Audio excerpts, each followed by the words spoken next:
Good morning, everyone. Welcome to episode 94 of the 476ers podcast. In today's episode, we're going to talk about last night's Sixers-Atlanta game, plus some other basketball stuff. So stay tuned. Yeah.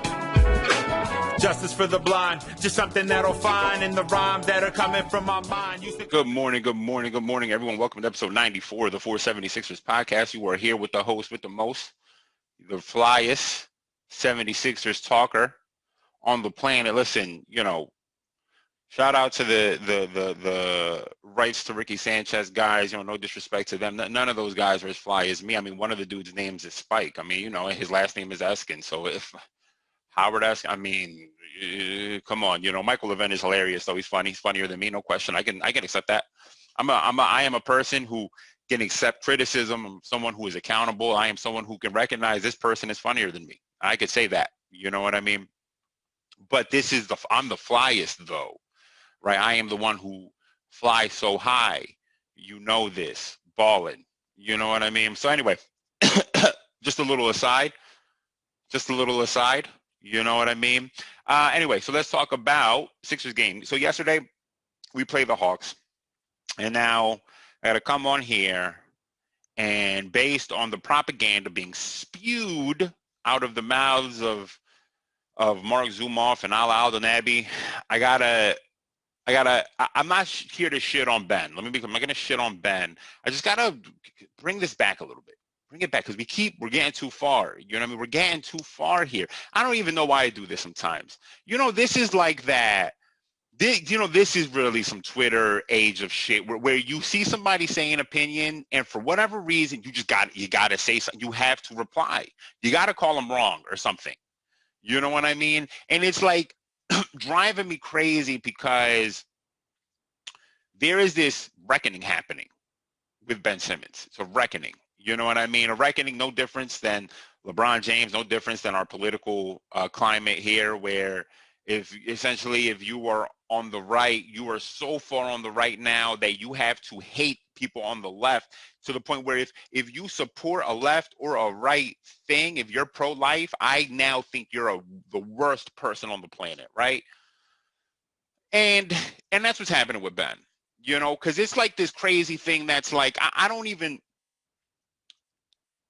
yesterday's game doesn't tell us anything, right? Much like the OKC game. Why? Because the Hawks have obviously been winning a lot of games. They've done a great job since they fired Lloyd Pierce, whose name I forgot last podcast, which is disrespectful because I got a lot of love for Lloyd Pierce, and whether he was a good coach or not remains to be seen. But as somebody who was, I think, instrumental speaking out, when George Floyd was murdered, and especially in Atlanta. Atlanta is a really, really important city when it comes to civil rights and any racist stand. Atlanta is a big city. Well, Atlanta is one of the biggest cities. It's the biggest metropolitan city that has the most black people, if I'm not mistaken. And obviously we have, a ton of historical ties to Atlanta, especially when it comes to Black Lives Matter. So Lloyd Pierce being outspoken is important. You know what I mean? And I appreciate that. Whether he's a good coach, kind of remains to be seen, especially since he got fired, Nick McMillan takes over, and then the Hawks go on a crazy run. But sometimes what we miss here in the NBA, and I mentioned this about the Utah Jazz, is we at times we're just forgetting, like, we build these narratives and don't actually jump. It's the age of Twitter, and I had said this on a podcast before with Fred about how we think in headlines. You know what I mean? It's like we think in headlines. So if you looked at the Sixers record, you would say, well, since Ben Simmons comes back, we're now back to winning ways. But that doesn't tell the full story, that when Ben Simmons was just out for those games, Toby was out for a lot of those games, Danny was out for some of those games, Seth was out for a lot of those games. It was Joe and a minstrel band, a band of a motley crew of just guys, you know what I mean, of guys. And then Seth comes back, it's not enough. You're just dealing with this motley crew of random guys. It's not enough. You know what I mean? So then Toby comes back, and now if you want to point to Toby coming back and us still losing without Ben, you can do that. But then that doesn't acknowledge that Toby was playing horribly when he first came back, and now everyone is rounding back into form now that they've knocked the rust off. And so we run into OKC, which is not a bad team. Everybody wants to give Ben the credit for all of these turnovers and steals. Well, hold on. Oklahoma City is the worst team at turnovers in the NBA. They give up the most turnovers every game. So, of course, that it's not a surprise. We are one of the teams that force the most turnovers. They're one of the teams that have the most that give the ball away the most, that turn over the ball the most. And yeah, perfect storm. It not necessarily just has to do with Ben. Not to say that Ben's defense, we got to draw it back to the middle. Not to say that Ben's defense doesn't have a lot to do with it. Not saying it doesn't have something to do with it. What I am saying is that you can't just you can't just be like, oh, we caused all these turnovers strictly because of Ben. That's not completely true. Because Furkan has been doing a good job getting steals. Toby has been doing a great job forcing turnovers. Danny obviously has been doing that his whole career. Joe does a great job, especially on kind of screen and roll, alley oops. He does a great job kind of hitting that ball in the air. Obviously, we know what Matisse does. You know what I mean? We know what Matisse does. But the great thing about Ben is when Matisse and Ben, for example, play together. Well, Matisse obviously is like they say, leads the league in deflections per minute, which is to show his value based because he's coming off the bench, you know what I mean? So he may not have the most deflections in the league, but per minute, had he been playing 30 minutes a game, he would have the most deflections. Ben does a great job capitalizing. They do a great job capitalizing off that together when they're out there. They're like two fucking vultures. And I'm not taking anything because Ben's defense, we need to walk it back and understand why Ben's defense is so effective. So when we're playing against a team like the Thunder, who have no legit point guard play, you saw the game. I mean, they were running Darius Bazley as a point forward. He's never been, he showed that he could do it a little bit, but that wasn't ever his thing. That's not what he was slated to be. They don't have any point guards. Then you play yesterday, and their guards are all injured. Obviously no Trae Young, no Kevin Huerter, no Bogdan Bogdanovic. They're missing all of their guards. Not to mention, they're missing 5 rotation guys. They're missing Trae, Bogdanovic, Kevin Huerter, Cam Reddish, and DeAndre Hunter, who was playing great in the early parts of the season and, just injured and hasn't been back, which is kind of crazy. Everyone thought he'd be back like a month ago, but and DeAndre Hunter was showing things. Cam and DeAndre are the 2 best defenders. You know what I mean? And Kevin Huerter's a nice defender too, but those are their 2 best defenders. So we're running into this team at a time when they don't have a full slate of guys, and we're acting, and on the broadcast, they're acting like it's because of Ben. This is not a good defensive team. So, of course, we're getting a ton of open three-pointers. Credit to Ben, who's playmaking, doing a great job playmaking. We would have won this game with or without Ben. It doesn't make a difference. Then you play – here's another good example. The Suns, right? So now they're starting the Chris Paul MVP thing. He starts getting MVP chance yesterday, right? Okay. They play us. We have no Ben, no Toby. They beat us, right? They just played the Clippers yesterday and beat them. They only have Paul George, no Kawhi out there, right? You got to look at the full picture. You know what I mean? Is my point, right? You can only beat the teams that are in front of you. That's a fact. But when you're debating these topics, you got to look at the full picture and be like, hey, Ben's defense is great, but let's also walk back 1 second. That Ben's playmaking and defense is so great that we just beat the Hawks because we have Ben. No, that's not completely true. That's a misrepresentation of the facts of what actually happened. You know what I mean? And it's just maddening. It's maddening because it's like I don't want to come out here and feel like I'm hating on Ben because this is essentially what I'm doing right now, right? I mean, I'm just full-fledged hating on Ben. And I don't want to do that. My other problem here, what bothers me, I can't even believe that we just blew this team out yesterday, and here I am, pissed off. The other problem here, and I've mentioned this on podcasts before, right, is that, for example, Ben's three-point shooting. The last 2 3-point shots, other than I'm not the one that he hit in the last, who the fuck was that against? Shoots the most wettest 3-point shot when we're down 6. He hits it with like 10 seconds left, and it was like, but the game was over already. Anyway. I had said this after Ben's first 3-point shot, right? He made the first one 2 years ago, whatever. And after the first one, the second one he hit against the Knicks last year, I think it was, right? 2019, so not last year, 18 months ago before COVID. He hits it against the Knicks, and people are like, you're not happy that he hit that shot? And I'm like, no, I'm not worried about this. Is obviously the trash Knicks team. This Knicks team is playing better. That's the trash Knicks team. I'm like, no, it's fine. You hit the first one. I'm not worried about you hitting 3-pointers against bad teams. right? Because for a long time, the truth of the matter is, and people really started exercising against the Jazz game. Oh, I thought Ben only played well against Ben's bad teams. Yes, he does. That's a fact. He played good against the Jazz because there was no pressure. You know what I mean? It's different when there's no pressure. There's no pressure. No one's expecting us to go in and beat the Jazz, especially at that time. They're on like a 15-game winning streak. No one expects us to go beat the Jazz. There is no Joe, so our best player's missing. There's a lot less pressure. You know what I mean? Ben has a history of not showing up against good teams, right? I'm not worried about the Hawks, who are a terrible defensive team, who are essentially missing, they're missing 3 starters. They were missing 3 starters and are missing 5 rotation guys, right? I'm not worried about that team right now. They're missing their best player. They're missing arguably their 2 best players, depending on how, because the way Bogdanovich has been playing since Trey's injury, especially, you could make an argument that he's their second best player right now. You know what I mean? You could make an argument that Clint's the second best player. He's been playing great. An argument that John Collins is the second best player, whatever, but they're missing their best player and one of their other best players, right? They're missing 2, and DeAndre Hunter in the beginning of the season was showing that he was also one of the best players, a 3-and-D guy who could do a little bit more than just spot up shoot. So they're missing 3 of their 5 best players, let's just say. All right, they're missing 3 of their 5 best players. I'm not worried about us beating that team, especially even when they do have a full complement, they're still not a good defensive team. So I do expect Ben to feast on that. The problem is we can't fucking stop Trae Young because Ben, the defensive player of the year, cannot guard Trae Young. Why? Well, because he runs through screens. Ben can't get through screens. I've said that a million times. I have a pimple here, and it's really frustrating. It's really frustrating. I'm going to be honest with you. I mean, well, how old am I that I'm getting pimples here? I mean, it's not a pimple. It's more like a zit, I guess. I guess it's a zit. I'm sorry. I guess this is it. This is it. Anyway, so, yeah. Ben feasts on bad teams. He does. That's just a fact. He's been doing it all his career. So when I'm watching him play yesterday really well, it's a little empty to me.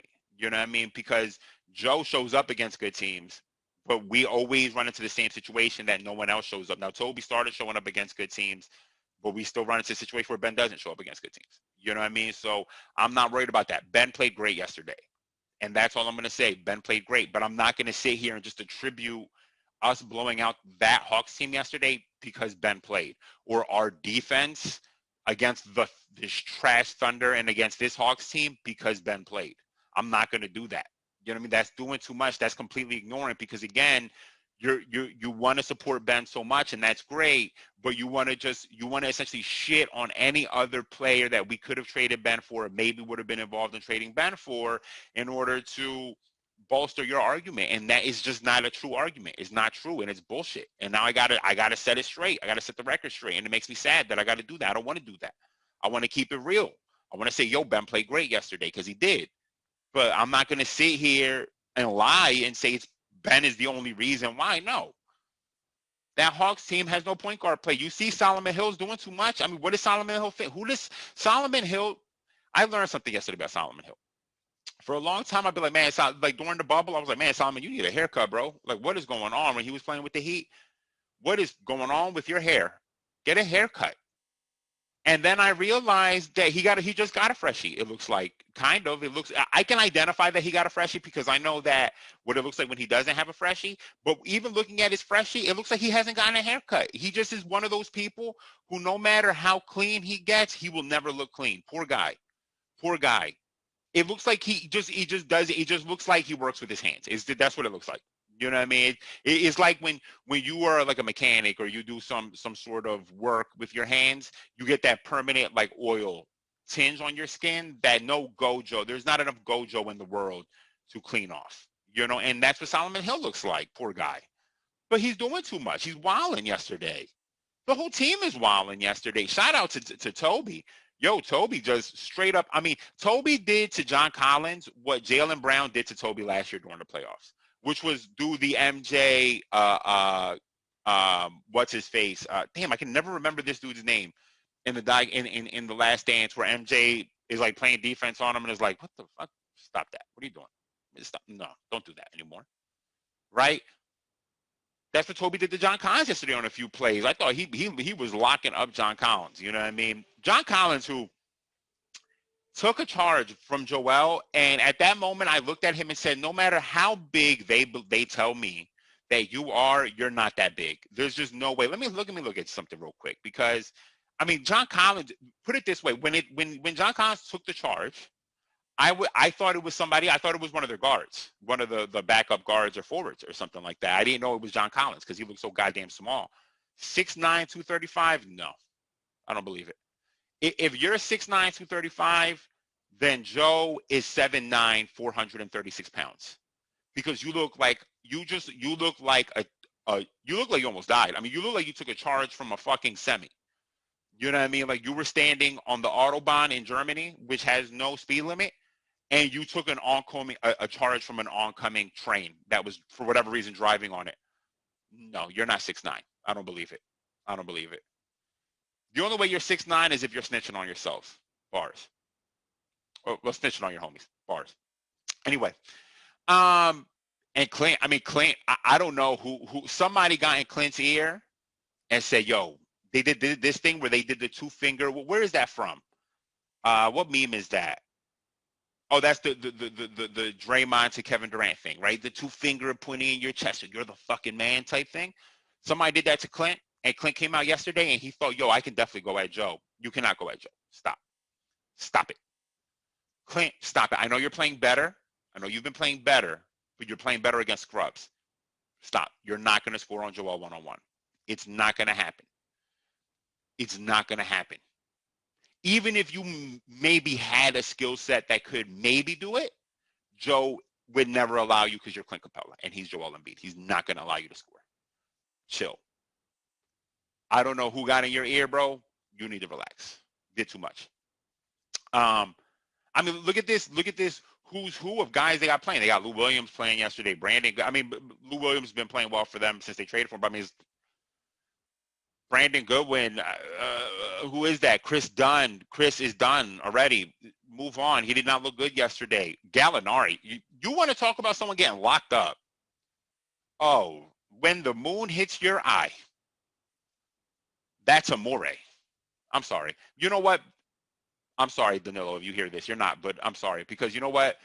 One of the reasons why Gallinari hated playing for the Knicks was because every time he would come in, they would play that song, and he thought it was like racist. You thought it was racist. You know, he felt like this is racist. So I'm sorry. From the bottom of my heart, I truly apologize. You got locked up, though, by Matisse. I mean, Matisse so thoroughly locked you up. You're 6'10", Danilo. Matisse is 6'5". But somehow you guys traded places, and he made you look like a little boy. I mean, absolutely locked you up. It was crazy. My man, if you want to petition for something, let's not petition anymore for Ben. Whatever. I'm not going to hit on Ben. Petition for Matisse to get on an all-defensive team. He deserves it. He deserves it. I understand he only plays 20 minutes a game or whatever it is he's playing. And in that 18 to 20 minutes, he causes havoc, and he is a true lockdown defender. He deserves to be at least third team all defense, because it would not tell the story of the season if he did not make it on an all defensive team. It just wouldn't. You know what I mean? It just wouldn't. Honestly, it just wouldn't. It just wouldn't. What has happened here? What's this? Why could that have possibly happened like that? Anyway. Danny yesterday, he played okay, nothing special. Danny doesn't play in games that are blowouts. Danny only plays well when we need him. So good for him. Thank you, Danny. Toby, I thought Toby played well yesterday. 17.7 rebounds, 6 assists. Again, his defense yesterday was really the thing. He got it back yesterday. You know what I mean? He had not been playing well since he came back. And I think yesterday he got it back a little bit. Again, this is a bad defensive team, so it remains to be seen. But it's nice to see. It's important to see you hitting baskets in an NBA game and then going forward from there. We're going to play the Hawks again, so you know what I mean? Like maybe he can continue that. Joe actually, not an efficient night for Joe. Credit to Clint. Clint played great defense. I got to give it to him. He played great defense. He blocked Joe twice. 2 weak moves that Joe was taking, and Clint is just, they pointed it out yesterday. Clint is really quick off his feet. Does a good job not falling for pump fakes. He's just a smart defender. He did a great job. I got to give it to him. Did a great job. Defend. I mean, kind of defended. I felt like, did a defensive job on Joe, similar to what Serge does to Joe, which is Serge never stops Joe necessarily. But if Joe comes out with some bullshit, you're not going to do it. Joe has to kind of I think against those guys, Joe needs to keep it simple, overpower, and or do that fadeaway jumper, which he did to Clint. I mean, Clint no answer for that. Oh, okay. So apparently we've stopped screen sharing. Is that what's going to happen here? I mean, just talk about disrespect. Listen, whatever. It's not important. I don't need it. I'm going to fly off. I don't give a fuck. You're not going to see the graphic. You're just going to see me now because I'm a real one. It's what happens. I don't know how I'm going to edit it, though. But we're going to take care of it. Anyway. So back to the point. So Joe, I thought Joe dominated. I mean, not Joe dominated, but so Joe hits those couple fadeaways on Clint. Great moves. There's no answer for them. I mean, there's just no answer for them. If Joe's going to hit that shot, Joe has, everyone knows when you play in the post, you have different moves for different defenders, but a lot of those moves are dependent on the size of the defender. You know what I mean? If you maybe you're playing a shorter defender. Like sometimes when I play basketball, all-star LA Fitness, no doubt about it. First team, all LA Fitness. When you play, certain times you play defenders that are a little bit stronger, and people wonder, well, how come you just post them up and just do your drop step? Everyone loves my drop step. And it's like, yeah, no, I could. The thing is, this guy's like really fucking strong. So he's strong, and he's doing a good job getting, getting leverage on me. So the drop step is a little bit harder to do to him. So now I'm going to just do a little fadeaway shot over him, like the Dirk one-step fadeaway, because there's nothing he can do with this shot. As long as he's dropping, there's nothing he can do to affect it. You know what I mean? Except maybe foul me. It's the only thing you can do, right? And then against other guys, you may say, fuck it, I'm going to just move him out of the way. Whatever. So there's nothing you can do against Joe. Seth played great yesterday. Seth was probably the best he shot since he's come back. Since he's come back, I mean, it's probably the best he shot. I thought this was the best he looked. I think he had a better shooting game a couple weeks ago, but I thought this was the best he's looked. I thought he looked good. I thought he looked more, again, no pressure, so it's easy, but he looked more like Seth in the beginning of the year. Seth in the beginning of the year looked like somebody who was tired of being called Steph Curry's brother, and while he understands he'll never really escape the shadow, he wanted to carve his own thing. Seth, over the last few weeks, looks like somebody who is just fine being Steph Curry's brother. Yesterday, I thought he looked more of the guy who's like, I want to carve my own thing. And I thought he shot really, really well. I thought he played great. You know what I mean? I thought he played really, really well. Again, Ben played great. You know what I mean? I'm not going to sit here and say it's because of Ben that we won the game, but I thought that Ben played great. I mean, Ben had all the swag passes going yesterday. You know what I mean? 15 minutes, 6 assists. He had some foul trouble, which was unfortunate, but he played great. You know what I mean? I thought he did play great. Just understand, George Hill struggled mightily. Really, he struggled until George Hill only has one turnover. I don't even know how that's possible. It seemed like there was a like in the second, third quarter, there was like a 20-minute stretch where anytime George Hill was playing, he was throwing passes that were getting deflected, or I mean, just struggling mightily, unable to hit a shot. And then he has that big dunk, and I think that kind of got him back into the flow of the game. But aside from that, yesterday was not a good George Hill experience. Matisse defense, again, I mean, 3 blocks, absolutely just crushed Danilo Gallinari with his defense. I mean, that was just wild. Didn't do a ton on offense, had a couple good passes, made a couple good plays. Credit to Shake, who tried to get him. Matisse had a great defensive play, and Shake tried to get him an alley-oop. It just didn't work out that way. But other than that, Matisse played great. You know what I mean? His defense, I mean, wow, just poor Danilo. I mean, Danilo's been their guy off the bench who, is a scorer, whatever. Matisse was not having any of that yesterday. He was just not. I mean, he was just not going to have it. You know what I mean? Matisse, he grew up in France. His first name is a French first name. I think he grew up in France. Or no, he grew up in Australia, but his parents are French. And it just looks like he wanted to get Italy back for World War II. It's what it looked like to me. You know what I mean? If I'm keeping it a buck with you. Historical bars. Shake.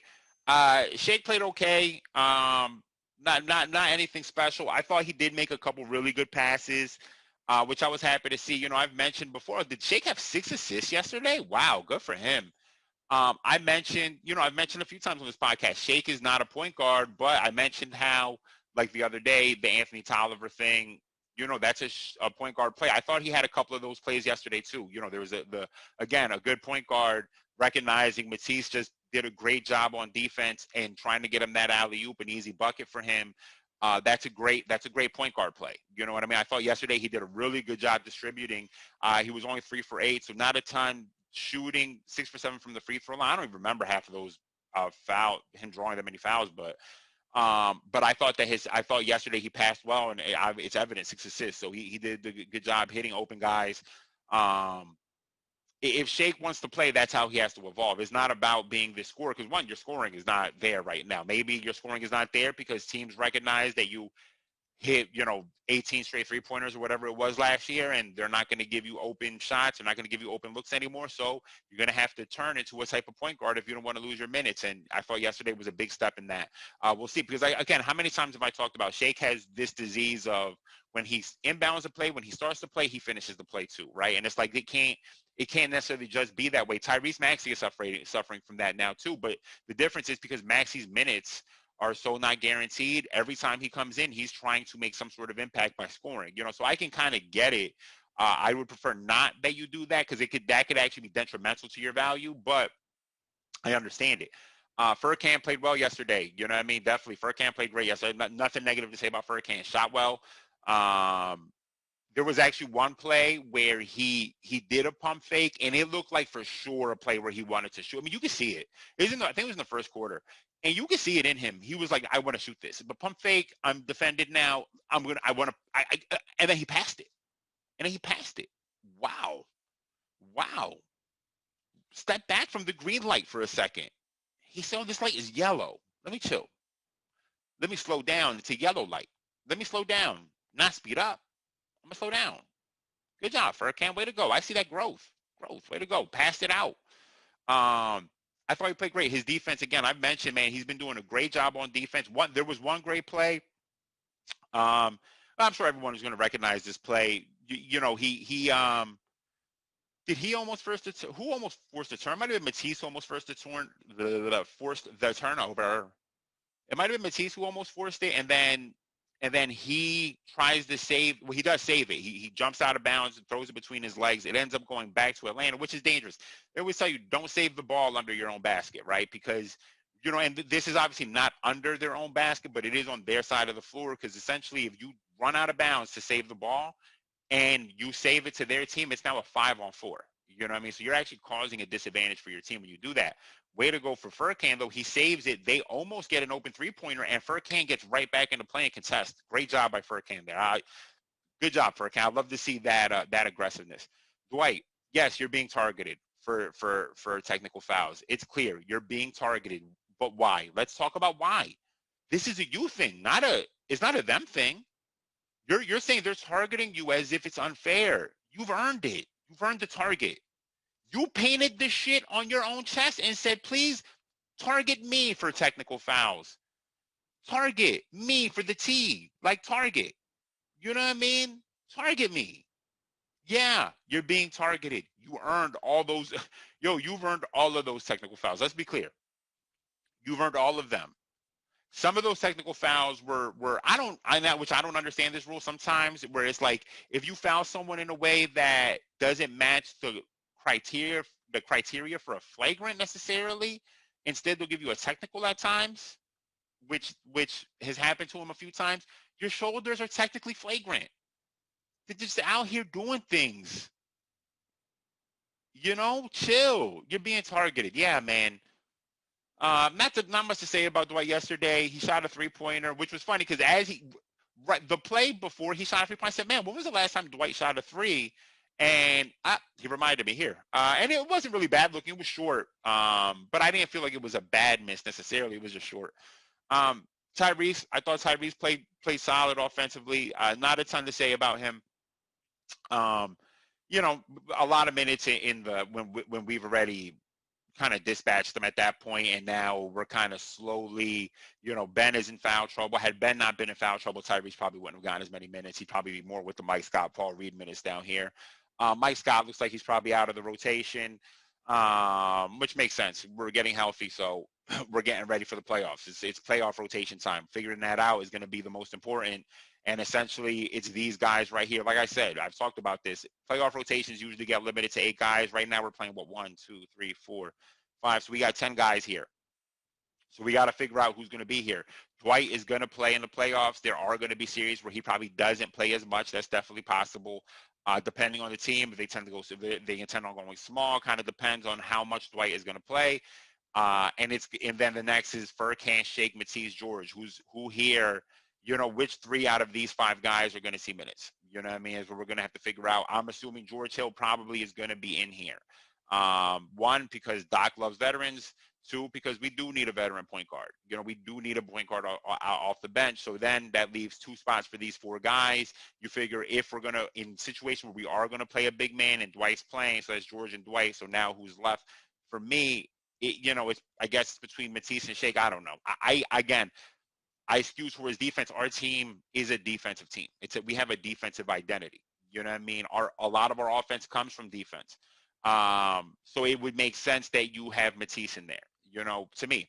But we'll see. So with that said, you know, we play the Hawks again tomorrow night. Yeah, we play the Hawks tomorrow night again. What we got coming up here? Let's see. Even though you can't see this, boop, boop, boop, boop. Computer thinking, as I've mentioned before, that's the new sound. Boop, boop, boop, boop. It's not the same sound. I mean, it's just, oh, I see what's happening here. Oh, I see what's happened here. My internet has gone out on this computer. No problem. I don't need you. We play Atlanta next. Who we play after that, only God knows. Only time will tell. I'll let you know when I have internet on this laptop. Do I have internet? Yeah, I have internet here, just not here. Okay. So yeah, we'll see what happens. I do want to address one thing. There is. I gotta straighten this shit out real quick. I gotta straighten this shit because motherfuckers is wilding out here. The super team conversation. Obviously, Dr. J has come out, and people have been mad about the because Dr. J put MJ on his second team or whatever. I don't know the context of this conversation, but I do know that if you ask the older guys, that the pre-MJ guys and some of the guys who played in the MJ era, the beginning of the MJ era, not necessarily through or towards the end of the MJ era, but in the beginning of the MJ era, if you ask those guys who the greatest players of all time are, a lot of them are never going to say MJ. I'm going to be honest. They're not going to say MJ. They're not going to say Larry. They're not going to say Magic necessarily. They're going to say the guys who preceded them because they have an emotional connection to what those guys meant to them playing. So they're going to say the Wilts and the Bill Russells and the Elgin Baylors and the Jerry Wests and the whomever, right? They're going to say those guys. You know what I mean? It is what it is. Dr. J, and the reason why Dr. J said he didn't want to put LeBron on his first team was because LeBron started the super team era. And people are now going crazy about this. Let's be clear about what super teams represent because we need to define what super team is. Super team is not, it's the super team era cannot be defined by an assembly of talent on one team because if you look at we have to quantify this. If you look at the Golden State team, right, when they won in the finals the first year, it's Steph, Clay, Draymond, and Iggy's on that team, right? And obviously Harrison Barnes and Andrew Bogut, all those guys. Okay. Iggy's going to probably go into the Hall of Fame. Whether he deserves it or not, I'm not going to debate. He's probably going to make it to the Hall of Fame. That's 4 Hall of Famers. You can't go back and say, I mean, that was a super team. They had 4 Hall of Famers. Let's chill for a second. That's not being honest. That's not being honest because then when you look at LeBron's teams, you're going to say, well, he had I can't even remember completely who he had on his teams, but I'm pretty sure he could arguably say I think he had Darren Williams, right, coming off the bench. And you're going to look back and say Darren Williams, Kevin Love, LeBron, Kyrie, that's 4 Hall of Famers. It's not true though, right? It's not true because Darren Williams has a chance to make it to the Hall of Fame. I assure you, he has incredible numbers through his career. Obviously, the end of his career is not pretty, but through the first 8 years of his career, it's an argument between him and Chris Paul. It's a legitimate argument. So chill. We got to put this into context when we're talking about this guy had this many Hall of Famers. That's 1. 2, half of you been sitting here shitting on everyone from that era, saying they're trash anyway. So when you say that, well, they had super teams, do you believe they had super teams? Because half of you call them trash anyway. The other thing here, the most important thing is when we talk about super teams, let's define it. The super team era that LeBron started, which I can argue LeBron didn't start, but not for the reason why you guys think, is the idea of players congregating and saying, yo, let's all, the best players, let's go play here together. That is the era of super team that LeBron supposedly started. Now, you could really make an argument that the Celtics started that before them. The Celtics with Paul Pierce, with KG, with Ray Allen, because they kind of did that. They did kind of do that.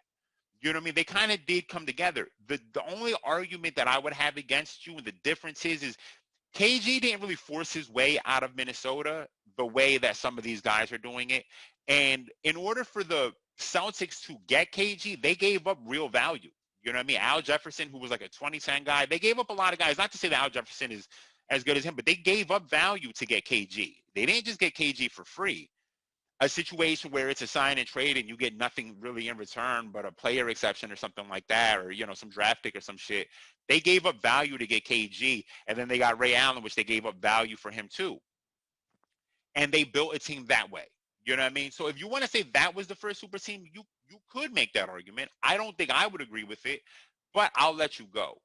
But we're talking about LeBron, Chris Bosh, and D Wade saying a year or two before they go to the Heat, hey, let's all go to the Heat so we can win.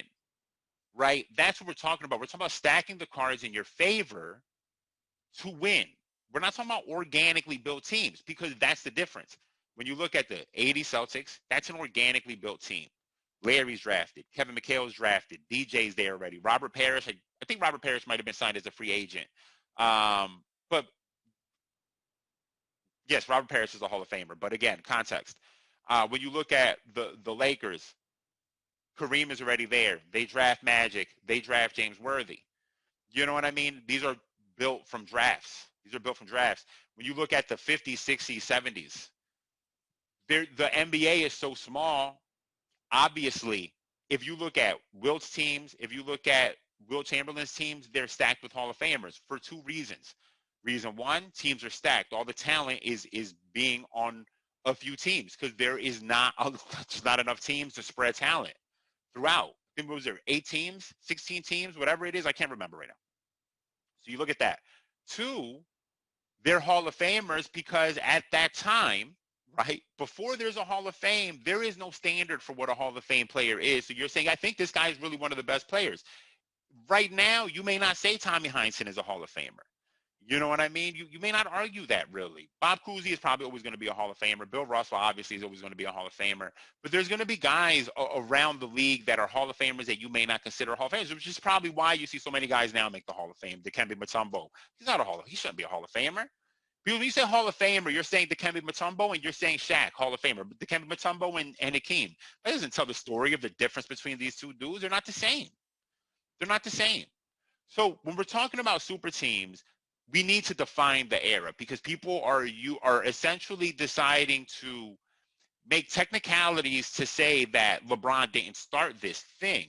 He did start this thing. And the thing he started specifically is uniting guys to make super teams that organically didn't come together, but they just were friends or whatever and say, hey, we should all go play together.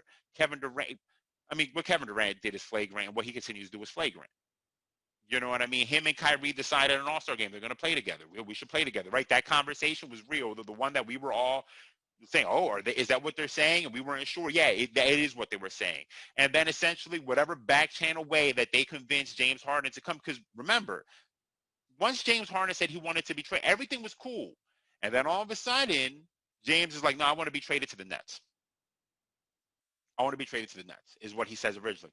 Then he opens up the list of teams he would consider being traded for, which is any team where he can win on. You know what I mean?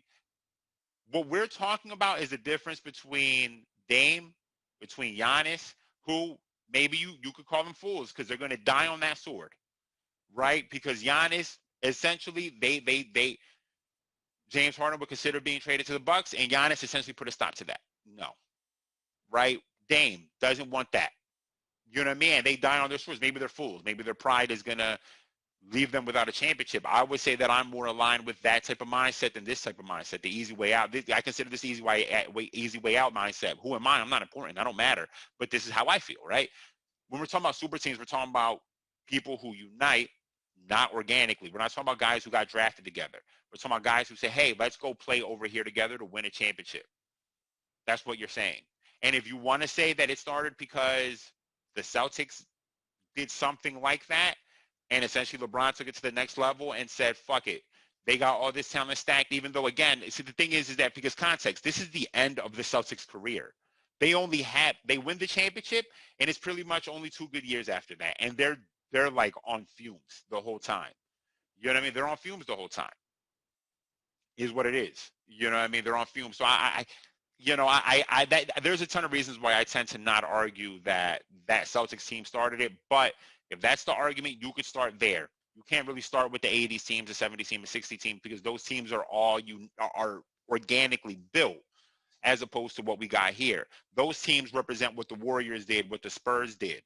You know what I mean? That's why the older guys have more of a love for what these teams are doing, because they built this shit organically, you know. And the problem with that, the problem is, to play devil's advocate, the problem with loving that, it's great loving that, but the problem is we don't do enough to hold front offices accountable when they fail at building that, when they fail at that front, right? We don't do enough to hold them accountable. You know what I mean? We don't do that enough to hold them accountable. So that's all I'm going to say about that. We're talking about, and this is, listen, I'm not going to defend Dr. J's. His list is, again, like I said, those older guys, they tend to put the older guys, they tend to raise them higher because they have a different idea of how basketball is supposed to be played. That's why you have Oscar. When they ask Oscar about Steph, he's saying things about Steph that don't even make any sense. Whatever. There's nothing you can do about that. They are always going to represent for their generation and the generations before them. And that's necessary because at times this new generation forgets. They forget. That's how you get people saying Steph is the greatest point guard of all time without ever having watching a moment of Magic Johnson play, without ever really digesting Chris Paul's career. They know Chris Paul for Rockets Chris Paul, the end of Clippers Chris Paul, Rockets Chris Paul, and OKC Chris Paul, and Suns Chris Paul, which, mind you, are still all great Chris Pauls. But they don't remember when he was single-handedly on the Hornets carrying that team with fucking David West. You know what I mean? And fucking Tyson Chandler and Peja Stojakovic, and just got a bunch of guys. You know what I mean? When he was single-handedly carrying, with Byron Scott as a coach, single-handedly carrying that team. You know what I mean? They don't even recognize that. They don't know why John Stockton has the most assists. So they may say, well, John Stockton has the most assists. He's the greatest. No, it's not. No, that's not true either. You know what I mean? You don't have a basis to say. They say Kobe Bryant's the greatest guard of all time or whatever. Nope, he's not. He's not. That doesn't even make sense. If you think that MJ's the greatest, it doesn't even make sense. You know what I mean? So the newer guys put a lot more stock in the newer generations. You know what I mean? Because it's their generation. The older guys don't recognize that. You have to stay in the middle. So that's all I got to say. That's my point about super teams. You know what I mean? Let's chill. Let's have nuance. It's the same thing with Joe Rogan. You know what I mean? People are like screaming about Joe Rogan, saying his shit about not getting, maybe I'll do a podcast on this, not getting vaccinated. Hey, two things for both sides of this. For people who are listening to Joe Rogan religiously, and for people who are now trying to cancel Joe Rogan, which there is no such thing as canceling. But anyway, if you're listening to Joe Rogan religiously, please understand that Joe Rogan is just a guy with a podcast, such as I. He's just a guy with a podcast.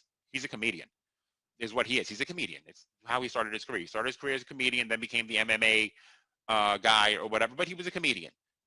Maybe we should not rely on his best scientific opinion about your health. Just a thought. Consider that. Other side, hey, we don't need to cancel Joe Rogan because he's a comedian. He's just a comedian with a podcast. He doesn't know what he's saying. He's just expressing his opinion. That's totally fair to express your opinion. He's not necessarily expressing it as fact, but he's also not recognizing the impact he has. You know, anytime you say some shit like that, like I like one thing sometimes that stops me from doing podcasts about mental health is that I'm not an expert. So it's like I'm afraid to do that, but I do want to give my story and my opinion. So separate the both. That's all. Everyone, you know the drill. Wash your hands. Stay safe. Black Lives Matter. Arrest the cops who killed Breonna Taylor. Stop Asian hate. don't listen to Joe Rogan. Please get vaccinated so we can go living a life that makes sense without terrifying people who don't have vaccinations, or terrifying older people, or people who have who may have respiratory issues, and you want to terrify them because you think you're 21 and healthy and shouldn't get a vaccine because Joe Rogan, whatever. It's going to be funny if Joe Rogan ever gets accused of anything inflammatory or flagrant, like, you know, some sort of sexual assault. They always do. The guys like that always get caught with sexual assault things. That's going to be fun. Not going to be funny for the victims, but it'll be funny if he gets caught for that, because then it's going to be like, how many people are going to stop listening to him, and how quickly is that going to change? How quickly does that turn?